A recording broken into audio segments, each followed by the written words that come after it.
Top 1. Banana peels. Look at what I have here in my hand. A banana peel, the kind everyone throws in the trash after breakfast without a second thought. Well, this peel right here, buried the right way, on the right side, makes your plant bloom more than any bag of fertilizer you buy at the farm supply store. And it costs absolutely nothing, not a single cent. And this isn't just internet talk, my friend. This is what my father used to do, what my grandfather did before him, and what the vegetable garden back home proved in the soil for over 50 years. Before bags of fertilizer existed, before there were stores selling plant food, people were already planting and planting well. The question is, how does this work? Which is what I'm going to teach you today. The first of the 5 homemade fertilizers that can handle any plant you have: vegetable garden, potted plant on the balcony, rose bush, tomato plant, fern, whatever it is, all with things you already have inside your house right at this exact moment, and that you are throwing in the trash every single day without knowing the value you hold in your hands. And pay attention until the end, because the 5th fertilizer is the most important of all. It's the one that makes the other 4 truly work. Most people skip the 5th one, only do the others, and then don't understand why their plant didn't thrive. In the end, you will understand and never make that mistake again. Now let me tell you something before we start so you understand where this knowledge comes from. Back home when I was a boy, there was never extra money to buy factory fertilizer. That didn't even really exist in my time. What we had was the land, the leftovers from the kitchen, and the manure from the corral. That was it. And look, my grandmother had a vegetable garden that was a spectacle. Collard greens with leaves the size of an umbrella, tomatoes that perfumed the whole kitchen just by walking in with them in your hand, lettuce where a single head would fill the bowl. And I, as a boy, would ask her, "Grandma, what's the secret?" And she would laugh and say, "Boy, the secret is that I don't take care of the plant. I take care of the soil. The plant takes care of itself if the soil is good." Keep that phrase in mind because it is the key to everything I'm going to tell you today. And it is precisely this phrase that the fertilizer industry has turned upside down in people's heads. The banana peel is the king of potassium. Let me explain what potassium is, because there's no point in me giving you the fertilizer without you understanding what it's for. Potassium is what makes the plant flower and bear fruit. Without potassium, the plant might even grow, but it won't have beautiful, green, lush leaves when it's time to produce tomatoes, bell peppers, or open a rose. It just won't produce. It stays only green, only leaves. Have you ever seen a beautiful tomato plant that doesn't produce any tomatoes? Often that's it, a lack of potassium. And the banana peel is one of the richest things in potassium that exists in nature, and it's going into your trash. Every single day we eat the banana and throw away exactly the part the plant wants most. And how do you use it? There are 3 ways. The first, the simplest of all, you take the peel, chop it into little pieces right with your hands, and bury it shallowly in the soil next to the plant's roots. But note this detail: don't let it touch the roots. Leave a finger's width of distance. In 2 or 3 weeks, it rots in the soil and turns directly into food for the plant. The second way, for those who want to stock up, dry the peel. Put it in the sun on a hot day or in the oven on a very low setting, with the door open until it becomes like a black, roasted, dry, leathery peel that breaks in your hand. Then you grind it in a blender or a mortar, and it turns into a dark powder. You keep this powder in a closed jar and use a spoonful here, a spoonful there in the soil of your plants whenever you want. It lasts for months. And the third, which my grandmother called banana water, soak the peels in a liter of water, leave it for 2 or 3 days in a corner, and then use this dark water to water the plants. The water pulls the potassium from the peel, and you water the plant with a true tonic. Rose bushes respond beautifully to this water. Simple as that. Choose one of the 3 and start tomorrow.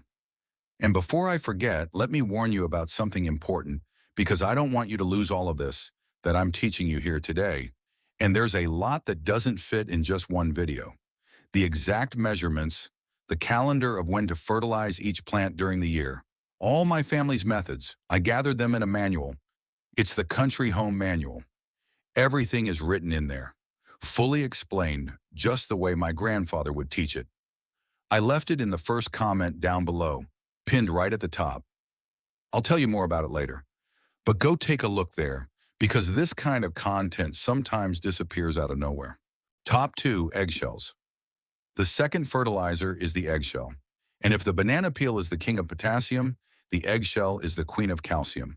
Calcium, you may have never stopped to think about it, but it is the cement of the plant. It's what gives it structure, what makes the roots grow strong and the stems stand upright. And there is one thing that only calcium solves. Pay attention. You know when the tomato gets a black, shriveled, somewhat rotten bottom while still on the vine? That dark spot on the tip. Many people think it's a pest, that it's a fungus, and they start spraying poison. It's not. That right there is a lack of calcium. It even has a name. They call it blossom end rot. And eggshells cure this for free. The eggshell is almost entirely made of calcium carbonate. It's practically the same calcium as that expensive agricultural lime they sell in bags at the store to amend the soil. Except instead of being at the store, it's in your sink, going into the trash after you make your breakfast egg. But look, there is a secret with eggshells that almost everyone gets wrong. And that's why many people think it doesn't work. It needs to be finely ground, very fine, turned into powder like flour. If you throw large pieces of shell into the soil, it takes years to release the calcium because it's hard. But if you grind it very finely, it releases quickly and the plant can absorb it. How I do it at home. I wash the inside of the shell, let it dry in a corner of the sink for a few days until I gather a lot. And when there's a good amount, I blend it all in the blender until it turns into a white flour. Then I store it in a jar. You just sprinkle this flour on the soil around the plant. Mix it lightly about once a month. Simple. And if you want a faster boost, there's the eggshell tea my mother used to make. Boil the clean shells in a pot of water for about 10 minutes. Let it cool. As the water cools, it pulls the calcium from the shells. Then you water the plant with this water. It's liquid calcium. It goes in fast. Top 3, coffee grounds. Now comes the third fertilizer. And this one has some false rumors going around that I need to clear up with you because a lot of people are stopping using it because of lies. The third fertilizer is coffee grounds, that wet powder left in the strainer after you brew your coffee. Coffee grounds are rich in nitrogen. And nitrogen, my friend, is what makes leaves grow. Green, strong, broad leaves, lettuce, collard greens, herbs, spinach. All these leafy plants are crazy for nitrogen. If you want beautiful leaves, coffee grounds are your friend. Now pay close attention to this part because there are people on the internet talking a lot of nonsense. They go around saying that coffee acidifies the soil, that it ruins everything, that it kills the plant. Look, let me clarify. Unbrewed coffee, the fresh raw powder, that is indeed acidic. But the grounds, the ones that have already passed through hot water, that have already been used and brewed, lose almost all their acidity. When brewed, it becomes almost neutral. You can use it without any fear. What you cannot do, and this goes for coffee and everything in life, is overdo it. Just because it's good doesn't mean you're going to dump 1 kilo of grounds into a pot. A small handful of dry grounds spread over the soil every now and then. This feeds the plant calmly and also keeps the earthworms happy. And look, earthworms are gold. Earthworms in your soil are the clearest sign there is that the soil is alive and healthy. And earthworms love coffee grounds. The right way to use it, let the grounds dry first, spread them on a plate or paper until they are loose. Then sprinkle them thinly over the soil and mix lightly with your finger. Or even better, throw it in your compost pile if you have one. What you should never do is dump that clump of wet grounds on top of the roots, because then it gets moldy, creates mildew, and attracts bugs you don't want. Now pause here with me for a minute, because I want to tell you something that honestly even makes me angry to think about. Have you ever stopped to notice how much one of those bags of fertilizer, the so-called NPK at the store, costs? 40, 50 rays a bag. And what's inside it? I'll tell you, nitrogen, phosphorus, and potassium. That's what the acronym means. N for nitrogen, P for phosphorus, K for potassium. 3 things. And now tell me what you just learned here with me for free. Potassium in the banana peel, calcium and minerals in the eggshell, nitrogen in the coffee grounds. It's the same thing. It's exactly the same food for the plant. except one is in a 50 reel bag and the other is in your trash. Look, I'm not telling you that the industry is entirely the villain, that no one can buy anything. There is a time and place for everything. But there is a hard truth here, and it's this. The fertilizer industry doesn't make a living by making your plant grow. It makes a living by making you believe that your plant only grows with their product. It makes all the sense in the world for their pockets that you never discover that your fruit peel does the same job. Because the day everyone finds out who is going to buy the bag, while you throw the peel away and still buy the bag, they win on both ends. And it is exactly because of this that I took the trouble to gather all this in the Country Home Manual. All the fertilizers, the right measurements for each one, how much to use in a pot, how much to use in a garden bed, and the calendar of when to fertilize each type of plant during the year. It's all in there, broken down for you. It's in the first pinned comment. And I set a very cheap price on purpose, because in my opinion, this should really be free. It was meant to be passed down from grandfather to grandson. If you have your cell phone in your hand, scan this code that appeared on the screen, and it will take you straight to the manual. Top 4, cooking water. Let's move on to the fourth fertilizer, which is the most delicate, the cheapest of all, and the most forgotten. The fourth fertilizer is cooking water. That's exactly what you heard. The water left over when you cook vegetables and greens, and the water from washing rice before putting it on the stove. Think with me. When you boil potatoes, carrots, chayote, broccoli, eggs, what happens? A part of the minerals that were inside the food goes out into the water. That's why the water gets that little color, that taste. You are throwing minerals down the drain every day. And the water from washing rice, that white, milky water, is full of starch and nutrients that feed the good microorganisms that live in the soil, those invisible little bugs that make the plant eat. But look and pay attention, because there are 2 warnings here. Otherwise, instead of helping, you'll destroy the plant. First warning, the water must be cold. Cold, room temperature. Never ever water the plant with hot water, because you literally cook its roots. Wait for it to cool completely. Second warning, the one most people get wrong and don't even realize, no salt. If you salted the water when cooking, it's no longer good for the plant.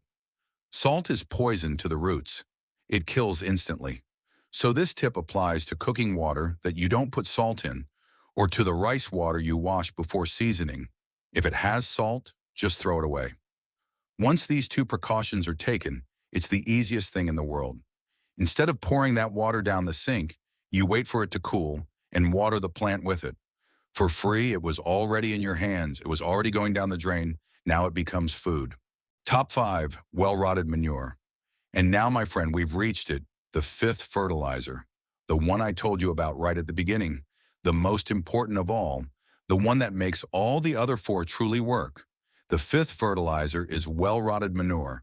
And before you turn up your nose and think, ugh, manure, how gross, let me explain why it is the king of them all.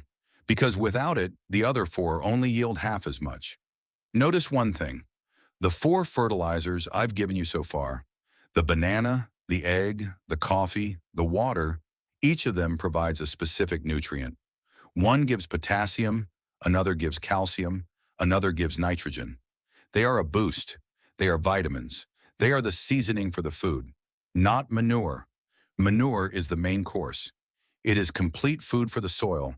It has all 3 at once, nitrogen, phosphorus, and potassium, all together and balanced. Plus one more thing that none of the others have on their own, organic matter, the stuff that makes the soil dark, fluffy, fragrant, and alive, full of earthworms, full of life. Manure doesn't just feed the plant, it feeds the entire soil. Remember my grandmother's phrase from the beginning? Take care of the soil, not the plant. Well, it's the manure that takes care of the soil. My grandfather used to say with that calmness of his, loose homemade fertilizer is good, it helps, but soil fed with well-rotted manure is what sustains the plant all year round through drought and rain. And he was absolutely right. I saw it with my own eyes. But now comes the most important thing of all that I'm going to tell you today. So keep this in mind. The manure must be well-rotted. Well-rotted means old, rested, aged, past its prime. Never ever, under any circumstances, use fresh manure. Why? Because fresh manure, the kind that just came out of the animal, is what we call hot. It's still fermenting. If you put it directly into the soil, next to the plant, it ferments right there and burns the roots. It literally burns them. You kill the plant while trying to help. Not to mention that fresh manure comes full of weed seeds, which will sprout weeds all over your garden, and sometimes it comes with bugs and worms that you don't want near your food. The right thing to do is let the manure rest, let it rot. It can be from cattle, chickens, horses, sheep, whatever you can get your hands on. Gather it in a pile in a far corner of the yard and leave it there rotting for about 3 or 4 months. Every now and then, you turn the pile with a shovel to aerate it, and you'll know it's ready when it changes. It gets dark, almost black, crumbles loosely in your hand like dirt, and the strong smell of manure disappears. All that's left is the smell of woodland soil, of the ground, of the forest. When it reaches this point, it's ready. Then you can mix it into the garden bed soil and plant on top of it without fear. Do you see now why it's the secret that makes the rest work? Because it's no use throwing banana peels, eggshells, and coffee grounds into dead, hard, cement-like soil with no life in it. It's like carefully seasoning a meal that has neither rice nor meat in it. Seasoning doesn't work miracles on top of nothing. Well-rotted manure is what makes the soil come alive, soft and full of good bugs, so that the other 4 fertilizers actually have a place to work and the plant has something to eat from. And that is precisely what the industry inverted in everyone's heads. They taught people to feed the plant with a blue liquid bought in a bottle instead of feeding the soil. And then the following happens. A plant raised in dead soil, depending only on the liquid from the bottle, becomes a hostage to that product forever. Stop buying it and the plant withers. Now, a plant in living soil, soil fed with manure and kitchen scraps, doesn't need anyone. It manages on its own year after year. One traps you, the other sets you free, and you already know which one brings profit to the store. Let me tell you something now from the heart, looking you in the eye. If this video helped you in any way, if you learned something you didn't know, do me a favor. Just one. Take this video and send it to someone in your family who likes to mess with plants. That aunt of yours who is always complaining that her garden doesn't thrive, your father, your mother, that neighbor of yours who is always in the yard. Send it to someone who would like this. You know why? Because this kind of knowledge in my time was passed from person to person, from hand to hand, in late afternoon conversations. And today, almost no one passes it on anymore. It's getting lost. By sending this video to one person, you are doing your part to not let it die. It's free and takes 10 seconds. Now let me summarize the 5 so you don't forget any. Note them down in your head. 1. Banana peels for potassium, which gives flowers and fruit. 2. Finely ground eggshells for calcium, which gives strong roots and stops tomatoes from rotting. 3. Dry coffee grounds for nitrogen, which gives beautiful green leaves. 4.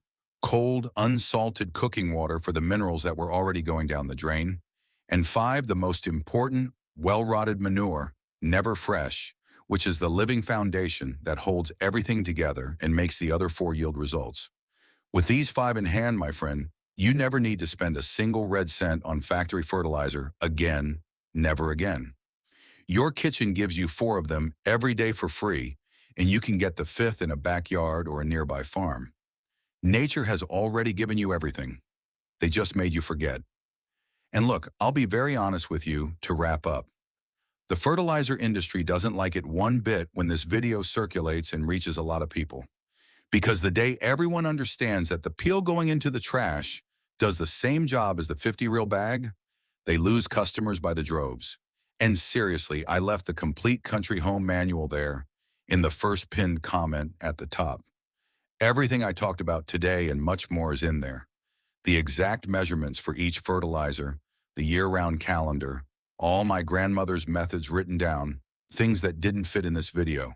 Get it now while it's up, scan the code on the screen with your cell phone, or click on the first pinned comment. And don't leave just yet. because in the next video, I'm going to teach you the mother of all this that we saw today. How to make the soil in your garden turn from scratch into that black, fluffy, strong, and living soil without buying absolutely anything. Because look, good fertilizer and bad soil doesn't work miracles. But living soil grows whatever you want to throw in it. It's the secret behind the secret. I'll wait for you there in the next one. Take care and get planting. If these tips on how to take care of the soil in your plants changed your way of seeing what goes into the trash, subscribe to the channel and leave your like. We are rescuing the country's secrets that many tried to forget. Cultivate your future. The next treasure of our garden will be revealed soon.